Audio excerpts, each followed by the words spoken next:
Hi, I'm Shanae with WTI. So today I'm making spaghetti bolognese, and I found that the key to making any pasta dish is using high quality pasta. And if I'm going to be using any type of dry pasta, then it has to be Barilla pasta. Now this is an Italian brand. It's actually one of the top pasta brands in Italy, and there's a reason for that.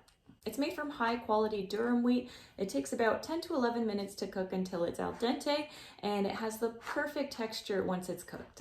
I find that this spaghetti goes really well with a basic tomato sauce, or you could pair it with a meteor sauce, which is what I'm making today.